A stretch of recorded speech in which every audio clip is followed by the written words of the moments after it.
Welcome to the Secret Underground Laboratory Recovery and Salvage, where rude mechanicals do magic. Hello, I'm Bronze Age, Director of the Secret Underground Laboratory Recovery and Salvage. And today, it's dog days in the lab. Every shop has to have a lot of clamps. And clamps come in many different shapes, many different sizes. All of them suitable for some particular purpose. But the bench is more than just a table. In fact, it's not really a table at all. It is a clamp. It is the biggest clamp in the shop. And the dogs and the dog holes are what make the bench a clamp. One of the best uses for bench dogs is holding down long pieces that would be awkward any other way.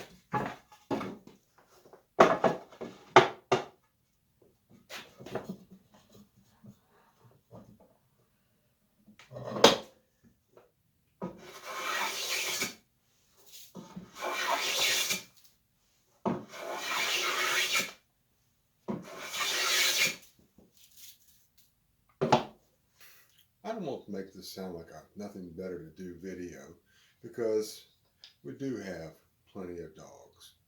But dogs are just a clamp, and you can't have too many clamps or too many dogs. The last project we just finished was putting new rockers and repairing the feet on this rocking chair. And that left us with a couple of pieces of scrap from the rockers that would be perfect for these new bench dogs.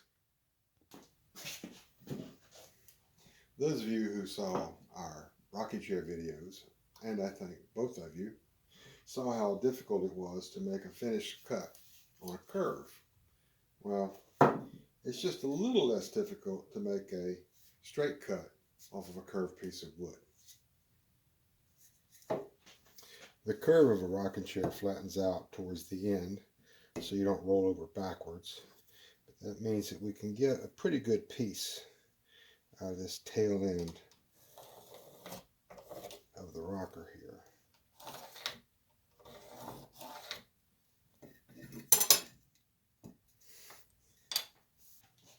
A lot of the work we do in the lab is furniture repair, and often that requires precise cutting of small parts.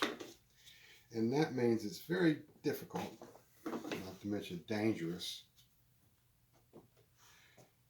to try to cut something that small on a table saw. So the solution is this little lightweight sled.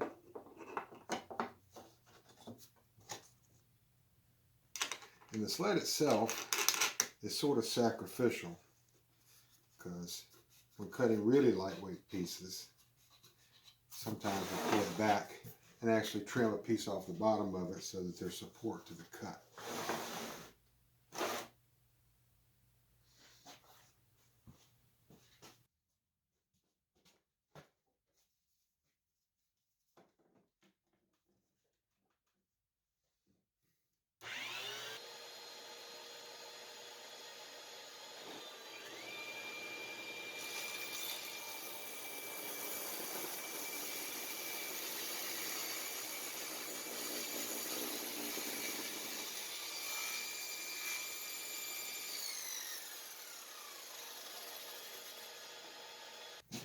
Another problem of cutting short pieces on the table saw is when they get about this far through, the blade will want to make it cant up like that, which can be very disconcerting. So to combat that, I've made this block with a couple of hacksaw blades as springs, act as a feather board on the back side of the cut.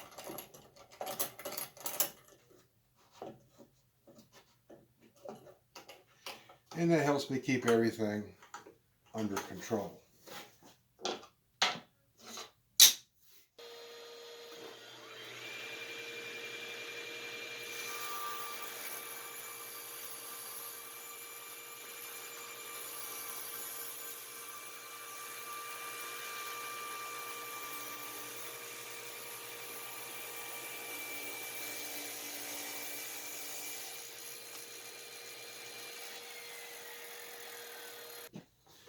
I just noticed something strange here. Some animal bigger than a termite has been in that rocker before we got it. Now that I've got two sides straight, I can use the plane to smooth off one face, and that will save me one cut on the saw.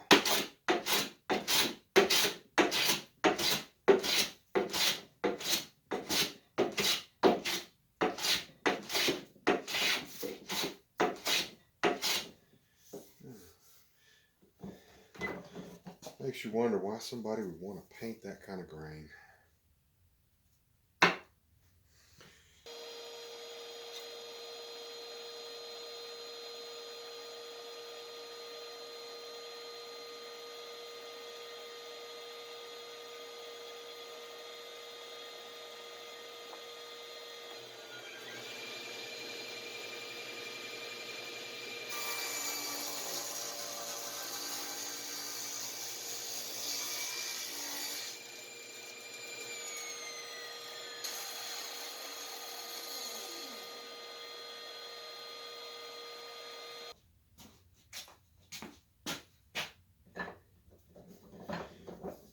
Now back at the bench, we could trim it to size.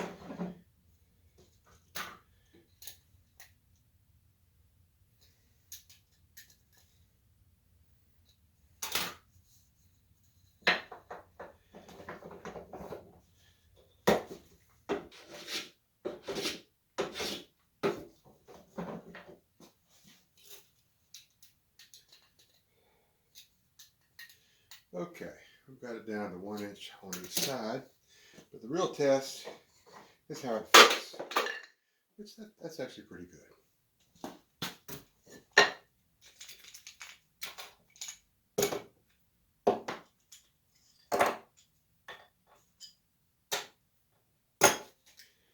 To keep the dogs from being too loose, we're going to make a spring with this wire. This is commonly known as piano wire. Sometimes in the machinist handbook it's referred to as music wire, and it can be used to make all kinds of springs and stuff like that.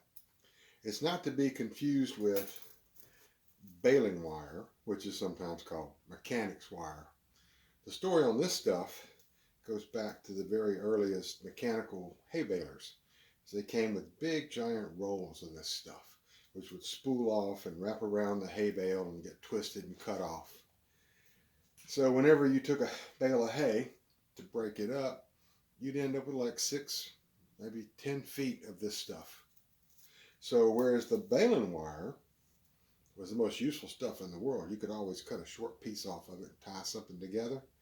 Hay wire was short pieces of wire that somebody had taken and wrapped all up, trying to save, trying to be frugal, but what you ended up with was this big knotted mess that you couldn't get anything done with.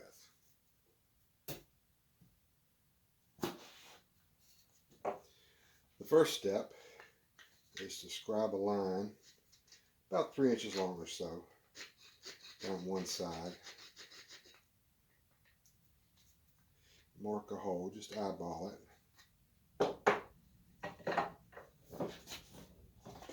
And I need to drill 2 small holes at the ends. And for that I like to use my little Stanley Handyman H1220 egg beater drill. And when these things were new, they came with an assortment of bits in the handle. They're fluted bits. Let's see if we can get up here and look real close at one of them, get a focus on that. This one still has most of them. I think they came with 8. pick out the smallest one here.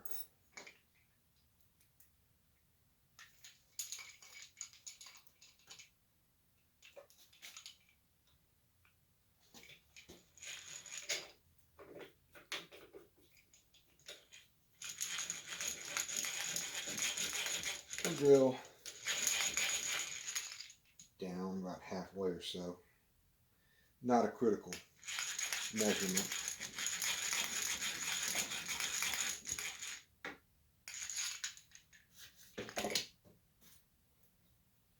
Take a piece of our piano wire.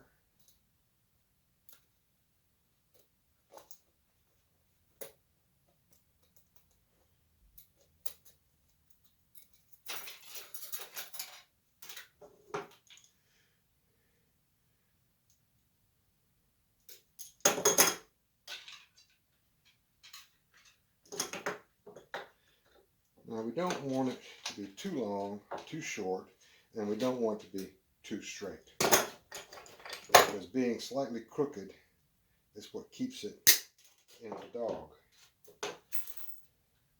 Once I've cut that, I've got a little triangular file that I've sharpened the tip of it.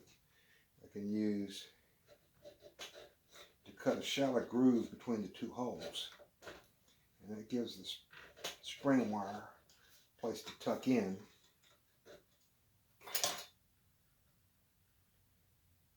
When it's in the dog hole.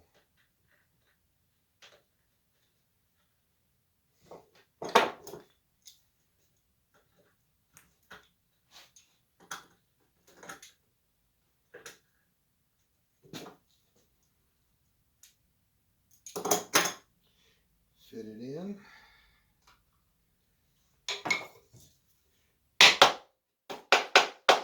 Give it a little tap there. Then we have a well-fitted, well-behaving dog. Well, appreciate everybody who watched it this far. If you liked it, please click the like button, subscribe. We're going to have a lot more videos coming up after that. Thank you very much.